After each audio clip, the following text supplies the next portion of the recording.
ഒരു ഒട്ടകത്തിന് ഏകദേശം 40 ഗാലൻ വെള്ളം 13 മിനിറ്റിനുള്ളിൽ കുടിക്കാൻ കഴിയും എന്നത് ഒരു കൗതുകകരമായ വസ്തുതയാണ്.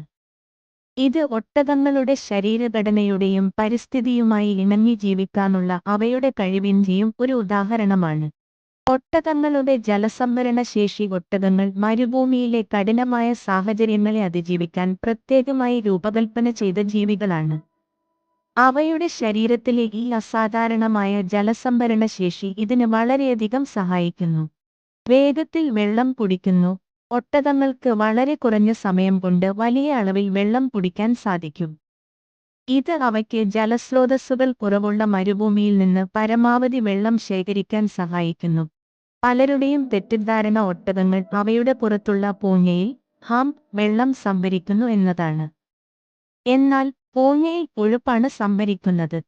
ഈ കൊഴുപ്പ് ഊർജ്ജമായും മെറ്റബോളിസത്തിലൂടെ വെള്ളമായും മാറ്റാൻ ഒട്ടകങ്ങൾക്ക് കഴിയും. യഥാർത്ഥത്തിൽ ഒട്ടകങ്ങൾ വെള്ളം സംഭരിക്കുന്നത് അവയുടെ രക്തപ്രവാഹത്തിലും ദഹനവ്യവസ്ഥയിലുമാണ്. അവയുടെ ചുവന്ന രക്താണുക്കൾക്ക് സാധാരണ മൃഗങ്ങളെക്കാൾ കൂടുതൽ വെള്ളം ഉൾക്കൊള്ളാൻ കഴിയും. ഇത് വലിയ അളവിൽ ജലം ആഗിരണം ചെയ്യാൻ അവരെ സഹായിക്കുന്നു. ഒട്ടകങ്ങൾ മൂത്രത്തിലൂടെയും വിയർപ്പിലൂടെയും ജലം നഷ്ടപ്പെടുന്നത് കുറയ്ക്കാൻ കഴിവുള്ളവയാണ്. അവയുടെ മൂത്രം വളരെ സാന്ദ്രീകരിച്ചതും ശരീരം തണുപ്പിക്കാൻ അവയ്ക്ക് അത്രയധികം വിയർക്കേണ്ടിയും വരുന്നില്ല. കൂടാതെ ശരീരത്തിലെ ജലാംശം കുറയുമ്പോൾ ശരീര താപനില ഉയർത്താനും അവയ്ക്ക് കഴിയും. ഇത് വിയർപ്പിലൂടെയുള്ള ജലനഷ്ടം വീണ്ടും കുറയ്ക്കാൻ സഹായിക്കുന്നു.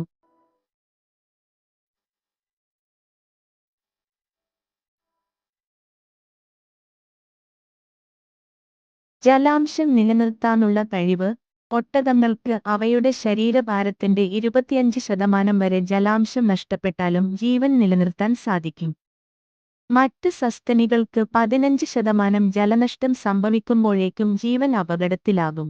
ഈ കഴിവുകളെല്ലാം ചേർന്നാണ് ഒട്ടകങ്ങളെ മരുഭൂമിയിലെ കപ്പൽ എന്ന് വിശേഷിപ്പിക്കാൻ കാരണം.